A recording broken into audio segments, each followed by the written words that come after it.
What up, though? Welcome to Gangsta's Paradise. This is where I kick cautionary street tales. Click that like button, click that subscribe button, and click the little bell. That way you can get notifications for whenever I drop a documentary. Support Gangsta's Paradise by purchasing a Don't Judge Me t-shirt, My City Get Money t-shirt, or Detroit Money Getters t-shirt. Available now on Teespring. I appreciate you guys checking out Gangsta's Paradise, taking this moment to answer some of the messages from the comment section. People asking about Vito, the little East Side Dawn. It's coming back soon. I'm just gonna have some fun with it, but it's coming back. Salute to Van Dyke Don Juan. I see your comment. I really don't like to focus on who is the bigger gangster. I'm all about breaking the cycle of producing so many gangsters from the community. It's a tough thing to do, but I must try. But I see your comment. And you know, when you look at Van Dyke, just that Van Dyke area, they really had some serious dudes come from over that way, at least back in the day, you know. Particularly from the Kettering School area, basically all the way up to 7 Mile. It was some serious dudes that came from that area, you know. So salute to Van Dyke, you know. I thank you for the comment. I see you, I hear you. It was another comment. He see the gangsters coming out of Detroit, but what about Ohio? I feel you on that. And I know some folks want me to cover stories that were significant in their hoods or their communities. I'm definitely down for that. But then, you know, it's not about how many bodies people caught and that type of thing. You know, I may mention something about that here and there, and I may speak about some of the cartels, the wars they had going on, but that's not really my main focus on who got the most bodies and stuff like that. But I don't mind covering stories in other communities besides Detroit, you know, because you know, you do a Detroit story, the conversation really get intense. So I do like to throw stories like this in there, you know, sort of take the temperature out of the room, you know. But there's so many stories that, you know, I can tell from the D, you know, just seeing a lot coming from there, you know, and there's a lot of stories that people basically forgot about. So it's sort of waking them up to some of the stuff, like I said, they may have forgot about. So for this one, we're going to take it down to Ohio, to Columbus, Ohio, to be exact, and the Short North Posse. And generally, when people look at Ohio, they may think about Cleveland or Cincinnati. But you got, you know, towns out there, there's cities out there that's off the chain, like Columbus, you know. And, you know, LeBron, you know, he come from Akron, so he put Akron on the map with that. Then you got Toledo, you know, you coming out of Michigan, you got to ride through Toledo. So you run into a lot of Toledo people out there. But this one, I'm taking it to Columbus, Ohio, and the Short North Posse. And it's a couple of significant things that stands out about Columbus. One is, this is the capital of the state. This is where they're creating their state laws right there in Columbus. You know, all the debates about the different things about law. This is happening right there in their city. And then you have one of the most prominent college programs in the entire country residing in Columbus, which is Ohio State University. Now, you know me, I've always represented my Michigan teams and things of that nature, but Ohio is always the state we have the most debates with. I have family down there in Cleveland, Ohio. We have a lot of debates about Ohio State and the different schools and, you know, sports programs that goes along with that. So, you know, we always bumped heads when it comes to that.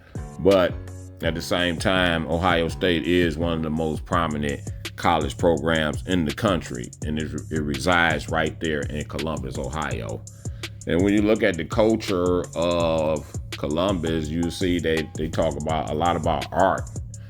And other tourist attractions are the Columbus Zoo, Franklin Park Conservatory and Botanical Gardens, Center of Science and Industry.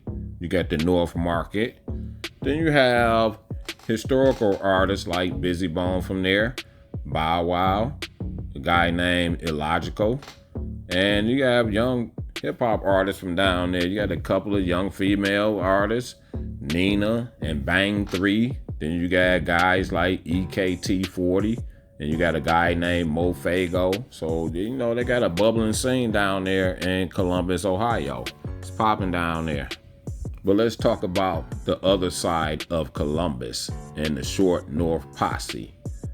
And one of the other notable gangs during the late 90s and early 2000s was Ronald Dawson and the X-Clan. You know, allegedly responsible for a string of homicides. They ruled over the drug trade at the time. And they really left that thought in many people's minds. Like these guys was making a lot of noise in the streets during that time. You know, when there's a bunch of murders involved, you know, it just brings a lot of heat, you know, and law enforcement look at it like, you know, we got to do something to get these guys off the streets, you know, because the community, they really start being an uproar, you know, when there's a lot of violence around, you know, and that comes with the drug trade, you know. So apparently these guys was really doing their thing, making a lot of noise out on the streets of Columbus, Ohio. And when you look at what is Short North, you will see that it's a neighborhood centered on the main strip of High Street, immediately north of the Arena District. The district is heavily populated with art galleries, specialty shops, nightclubs, coffee shops. The name Short North is traced back to vernacular used by police. You know, at this time, this area was in a decline, and namely as the neighborhood that from a suburban commuter's perspective had fallen just short of the central business district's north end, both physically and economically. So that's how the name Short North came about. You know, they were thinking that, you know, this end of the community or that end of the neighborhood was falling short on what I guess the other areas had to offer. It had suffered prolonged decay and from latent street level crime and gang violence as Columbus affluent residents followed the economic bubble outward into the suburbs during the 1960s and 1970s. That's pretty much what happened you know, during the 60s. You know, you had an uprise and Black Power movements and civil rights movements going on, you know, and a lot of whites, they left the inner city or the urban areas and they moved outward. You know, when they moved outward, they took a lot of their resources with them. So it sort of leave like this vacuum in the hood, you know. That's just a setup, man. You know, that's what people drop their drugs at, because you got people down there. You have young, enterprising, intelligent young men down there ready to get it in, you know. They put their marketing skills down and they really get to it. So, you know, that basically happens in most black communities across America, even Detroit. So just keeping it all the way funky and 100. And usually when this happens, you know, the area, you know, the value of the area goes down. Then people come in and buy it all up. And then you got your gentrification, you know. So basically how it go. But the gang, Short North Posse, was headed by Robert Ledbetter, Christopher Harris, Rashad Liston, and Deontay Ussery. These guys fought wars to keep the neighborhood sucker free. They carried it out like generations of Columbus City gangsters. They did it with honor and integrity, gunplay and heart, fierceness and loyalty. They represented for the Short North, you know. So apparently, to a certain degree, these guys were like folk hero. You know, you go into the hoods and you go into the hood stories. Some of those people, you know, they come off like folk heroes. So apparently these guys were like folk hero to folks in the hoods over there. I mean, they say these guys, their reputation was on 1 million down there, and you know, in the Short North, you know, and that say a lot. So they were like the superstars, and you know, in the Short North. One of their signature moves was the fly their four-finger salute. And this thing had really got so big that they were able to form subsets. One was named Cutthroat Committee, and another one was called Homicide Squad. And this crew right here was able to stick around for quite some time now. It looked like they stuck around for a couple of decades. They were getting money for a mighty long time. That's a long time to be balling. Make sure y'all click that subscribe button. Make sure y'all click that like button and share this episode. Make sure y'all support Gangsta's Paradise by purchasing a t-shirt. It really helps out the cause, raising funds for other projects. Teespring link is in the description. And I thank people who have already purchased a t-shirt. I really appreciate that. The Short North Posse. And when you build a elaborate operation and you really got it working and it lasts for a couple of decades, it get really hard for the state to actually put a case on crews like this. That's because, the notion is not to get caught with any work, so that's basically what the state cases be about. You actually getting caught with the work, or you sold somebody something, some type of setup, or with the feds, they'll come in and slap you with racketeering type charges or conspiracy type charges or RICO type charges, And this is basically how they break up these gangs, with these federal charges. So it got to the point where the grand jury opened an indictment on these guys and turned Columbus into a drug distribution hub, trafficking cocaine, prescription pills, crack, and marijuana to cities as far away as Portsmouth and Youngstown and across the border into West Virginia. It's an enterprise. It's not just some street gang anymore. It's an organized enterprise. Police took down 46 original members of the Short North Posse back in March of 1990. One of the biggest cases ever tried in Ohio history. They did a sweep. They picked up 46 people, charged them with over 210 counts. That's 210 accounts. That's what I was saying in the last documentary, that they must be consistently building prisons, because when they do these sweeps, they picking up 40 and 50 people and slapping them with charges. And a lot of those people actually go do time, because of the conviction rate with the feds. And, when this case right here hit the media down there, they just had a field day, and that's adds on to the charges. That's how they make their cases easier. They shoot it to the media, and the media blow it up, and all of a sudden your image is this big notorious drug dealers and whatever. All that stuff helps with their case. That's a fact. So these guys right here, their reputation on the streets is already 1 million.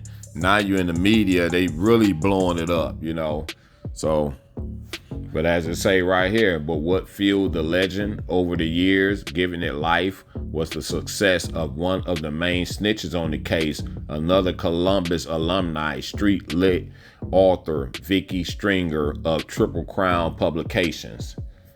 Interesting. While the Short North Posse took theirs and kept it moving, doing football numbers in the feds, Vicky Stringer rose to fame and fortune off of their tragedy. It was the posse's blood that was shed to mark her ascension. Now it's time to set the record straight. Yeah, that's what I say about. That's why I do what I do, because a lot of other people control the narrative, and then you got people like us. We the ones out there shedding the blood. We going through the blood, sweat, and tears with the street stuff. We catch the bad end of it, but then somebody else come and control the narrative. But according to this, she was one of the snitches in this case. According to this, Miss Stringer started a publication company and was able to benefit off her story about these guys, and became rich and famous. After snitching on everybody she ever knew or ever heard of, including her brother, So apparently she told on some folks just to reduce her time, and she wrote this book while she was in there. But according to the people that actually doing the long time, she didn't put in the book that she helped with the case. You know, she was a witness in the case. So she got busted in 1994 and agreed to plead guilty and testify against others, even her brother, in exchange for reduced charges. So it can go on, you know, like that, you know. Apparently she didn't want to do all that time in prison while everybody else go do their football time, you know. And really, like, some of the guys that was a part of that crew, that they swept up that indictment, how they look at it as, you know, they wanted to come in and take that neighborhood anyway. So they came in and swept up all the young brothers down there who was making a lot of money, or a little bit of money, as they say, so they can come in, you know, and take over their community. And that's what they did. You know, they moved out all these guys out the way, locked them all up, and you know, you have investors coming in, you know, the gentrification stuff started coming in. So people start coming and making these big investments in these communities down there in Columbus. As I say, some real estate agencies came in and invested at least $100 million in the short north. But, you know, a lot of these guys, you know, they sat down, they did their time, and some of them got rehabilitated, you know, and they want to give back to the community. They want to build it back up, you know. But during their time out on the streets, you know, these guys ruled, you know. But when you got a lot of violence involved in your organization or your clique or whatever you want to call it, gang, you know, they just bring a lot of heat, you know. I don't condone the street stuff, but I think it should be just about the money. But everybody don't hustle the same. So everybody view the streets in different ways. So you just got different variations on how people hustle in the streets. This is Gangsta's Paradise. Share this episode. Click that subscribe button. Click that like button. One love, family. One love.